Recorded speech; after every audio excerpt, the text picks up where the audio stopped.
নমস্কার বন্ধুরা, অজয় পাপিয়া কিচেনে আপনাদের সবাইকে স্বাগত জানাই। বন্ধুরা, আমার আজকের রেসিপি শিউলি পিঠা। শিউলি ফুল আমরা সকলে কিন্তু খুবই পছন্দ করে থাকি। আর শিউলি ফুলের যদি পিঠা বানিয়ে নেওয়া যায় তাহলে কেমন হয় বন্ধুরা? এই পিঠাগুলো খাওয়ার আগেই কিন্তু আমাদের সকলেরই দেখেই মন ভরে যাবে। তাহলে বন্ধুরা, দেরি না করে চলুন শুরু করি আজকের রেসিপি। এখানে আমি সবার প্রথমে একটা বাটি নিয়ে নিয়েছি। এই বাটির মধ্যে নিয়ে নিচ্ছি আমি 1 কাপ পরিমাণে চালের গুঁড়ো। আমি এখানে সিদ্ধ চালের গুঁড়ো ব্যবহার করেছি। তার সাথে দিয়ে দিচ্ছি স্বাদ মতো নুন। নুন দেওয়ার পরে চামচের সাহায্যে আমি ভালোভাবে মিশিয়ে নিচ্ছি। তো বন্ধুরা, ভালোভাবে আমি মিশিয়ে নিয়েছি। এবার আমি নিয়ে নিয়েছি এখানে 1/2 কাপ পরিমাণে গরম জল। গরম জল দিয়ে এইভাবে আমি নাড়তে থাকবো। আর এইভাবে নেড়ে নেবার পরে আমি হাত দিয়ে ভালোভাবে একটা মেখে ডো তৈরি করে নেব। এই দেখুন বন্ধুরা, আমি ভালোভাবে মেখে নিয়েছি, চালের গুঁড়োটা একটা ডো করে নিয়েছি। এইরকম নরম ডো তৈরি করে নিতে হবে। এবার এই ডোয়ের মধ্যে থেকে আমি কিছুটা অংশ সরিয়ে রেখে দিচ্ছি। এটা আমার শিউলি ফুলের বোটা তৈরি করার কাজে লাগবে। এটা সরিয়ে রেখে দিলাম। এবার বাকি ডোয়ের মধ্যে থেকে আমি সমান ভাগে লেচি কেটে নেব। বন্ধুরা, এইরকম বড় সাইজেরই আমি লেচি কেটে নিচ্ছি। 3টে লেচি আমি কেটে নিয়েছি। আর লেচিগুলোকে এইভাবে হাতের সাহায্যে একটু গোল করে নিচ্ছি। এই দেখুন, 3টে লেচি আমি গোল করে নিয়েছি। এবার আগে দিয়ে যে ডোয়ের মধ্যে থেকে আমি সরিয়ে রেখে দিয়েছিলাম সেই ডোয়ের মধ্যে আমি সামান্য পরিমাণে অরেঞ্জ ফুড কালার দিয়ে দিচ্ছি। অরেঞ্জ ফুড কালার দেওয়ার পরে এবার আমি ভালোভাবে মেখে নেব। এটা আমার শিউলি ফুলের বোটা তৈরির কাজে লাগবে। এই দেখুন বন্ধুরা, ভালোভাবে মেখে নিয়েছি আমি। এবার আমি শিউলি ফুলের ডিজাইনটা তৈরি করার জন্য এখানে আমি ওষুধের পাতা নিয়ে নিয়েছি। এটা আমাদের সকলের ঘরেই কম বেশি থেকে থাকে। এটা দিয়ে কিন্তু খুব সহজে শিউলি ফুলের ডিজাইনটা তৈরি করে নেওয়া যাবে। সাইড দিয়ে এইভাবে সরু করে আমি একটা কাঁচির সাহায্যে কেটে নিলাম। এটাই আমাদের কাজে লাগবে। এবার এদিকে আমি বেলুন চাকি নিয়ে নিলাম। বেলুন চাকির মধ্যে আমি সামান্য পরিমাণে একটু ময়দা নিয়ে নিলাম। ময়দার ওপরে এইভাবে একটা গোল করে রাখা লেচি আমি নিয়ে নিলাম। এবার ভালোভাবে আমি বেলে নেব। এইভাবে বড় করে আমি বেলে নিয়েছি রুটির মতো করে। আর এইভাবে একটু মোটা করে কিন্তু বেলে নিতে হবে। আপনারা দেখে আশা করছি বুঝতেই পারছেন যে আমি একটু মোটা করেই বেলেছি। মোটা করে বেললে পিঠেটা খেতে কিন্তু অনেকটাই ভালো লাগবে। এবার আমি একটা ঢাকনা নিয়ে নিয়েছি। এই ঢাকনার সাহায্যে এইভাবে গোল গোল করে কেটে নিচ্ছি। বন্ধুরা, আপনাদের কাছে যদি বোতলের ঢাকনা বা কোনো কৌটোর ঢাকনা, যে কোনো ঢাকনা দিয়ে এগুলো আপনারা সহজেই কেটে নিতে পারেন। এই দেখুন বন্ধুরা, সব কটাই আমি কেটে নিয়েছি। এই বাকি যে অংশটা, এটা আমি পরে একইভাবে ব্যবহার করব। এটাকে আমি সরিয়ে রেখে দিচ্ছি। আর এই দেখুন, আমি সব কটা লেচি ভালোভাবে বেলে নিয়ে এইভাবে ঢাকনাটার সাহায্যে গোল গোল করে কেটে নিয়েছি। এইভাবেই আপনারাও করে নেবেন। এইভাবে করে নেওয়ার পর এবার আমি যে বোটা তৈরি করার জন্য অরেঞ্জ কালারের ডোটা তৈরি করে রেখেছিলাম সেটা এইভাবে হাতের সাহায্যে আমি রোল করে বানিয়ে নেব। খুব বেশি মোটা আবার খুব বেশি সরু করে বানাবো না। আমি আপনাদেরকে দেখিয়ে দেব আমি কেমন করে বানাচ্ছি। তো বন্ধুরা, আমি এখানে সব কটা রোল বানিয়ে নিয়েছি।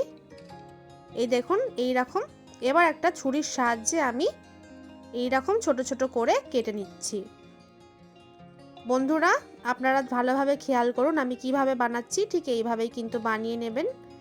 এই পিঠাটা বানানো কিন্তু খুবই সহজ। বন্ধুরা, আপনাদের কাছে অনুরোধ রইল ভিডিওটি শেষ পর্যন্ত দেখার জন্য। আর এই দেখুন, সব কটা রোলই আমি এইভাবে ছোট ছোট করে কেটে নিয়েছি। এবার একটা এইভাবে কেটে রাখা ছোট অংশ আমি নিয়ে নিয়েছি। এইটার একদিকটা এইভাবে একটু চ্যাপ্টা করে দেব। আর একদিকটা এরকম টুথপিকের সাহায্যে আমি ফুটো করে নেব। এইভাবে একটু ফুটো করে নিলাম। এতে করে কিন্তু দেখতে একদমই শিউলি ফুলের বোটার মতো হয়ে গেল। শিউলি ফুল যখন গাছ থেকে ঝরে পড়ে তখন কিন্তু বোটার শেষের দিকে এরকম একটা ছোট ছিদ্র থাকে। তাই জন্য আমি এরকম টুথপিকের সাহায্যে ছোট একটা ছিদ্র করে নিচ্ছি। আপনারাও কিন্তু এইভাবেই করে নেবেন। সব কটাই আমি বানিয়ে নিয়েছি। এবার আমি গোল করে কেটে রাখা অংশটা নিয়ে নিলাম। আর এবার ওষুধের যেই পাতার মধ্যে থেকে আমি সরু অংশটা কেটে রেখেছিলাম সেটাকে দুভাঁজ করে নিয়ে এইভাবে আমি শিউলি ফুলের ডিজাইনটা করে নিচ্ছি। বন্ধুরা আপনারা ভালোভাবে খেয়াল করুন আমি কিভাবে করছি। এটা দিয়ে করলে কিন্তু খুব সহজেই শিউলি ফুলের ডিজাইনটা বানিয়ে নেওয়া যায়। এইভাবে কেটে কেটে আমি 5টা পাপড়ি শিউলি ফুলের বানিয়ে নিলাম। এইভাবে 5টা পাপড়ি বানিয়ে নেওয়ার পর একইভাবে ওষুধের ওই পাতার কাটা অংশটা দিয়ে সামান্য করে একটু পাপড়ির ওপরের দিকটা এইভাবে কেটে কেটে নিচ্ছি। এতে করে একদমই শিউলি ফুলের যে পাপড়ি হয় ঠিক সেই রকমই কিন্তু দেখতে লাগবে। আপনারা দেখে আশা করছি বুঝতেই পারছেন। শিউলি ফুলের ওপরের অংশটা কিন্তু তৈরি হয়ে গেল। এবার আমি ওই বোটার মধ্যে থেকে একটু অংশ নিয়ে এইভাবে হাতের মধ্যে গোল করে নিয়ে চ্যাপটা করে নিলাম। এবার আমি এটাকে এই রকম মাঝখানে আমি লাগিয়ে নিলাম। শিউলি ফুলের ওপরে কিছু অংশ কিন্তু হালকা একটা অরেঞ্জ কালার থাকে, তাই আমি এটা করলাম। এবার উল্টো দিকে একটা বোটা নিয়ে যে দিকটা আমি চ্যাপটা করেছিলাম সেই দিকটা ভালোভাবে এর সঙ্গে লাগিয়ে নিলাম। এটা কিন্তু খুব সহজেই লেগে যায়। এটা লাগানোর জন্য কোনো রকম জল বা কিছুর প্রয়োজন হবে না। আপনারা দেখতেই পাচ্ছেন বন্ধুরা কত সুন্দরভাবে একটা শিউলি ফুল বা একটা শিউলি পিঠা কিন্তু তৈরি হয়ে গেল। একইভাবে আরও একটা পিঠা আপনাদেরকে বানিয়ে দেখিয়ে দিচ্ছি। আর এটা কিন্তু ওষুধের পাতা দিয়ে নয়, কাঁটা চামচের সাহায্যে আপনাদেরকে বানিয়ে দেখাচ্ছি। আপনারা খেয়াল করে দেখুন, কাঁটা চামচ দিয়েও কিন্তু খুব সহজেই এই পিঠাটা তৈরি করে নেওয়া যায়। তো বন্ধুরা ভালোভাবে আমি শিউলি ফুলের পাপড়িটা তৈরি করে নিয়েছি। একইভাবে বোটাটাও লাগিয়ে নিলাম।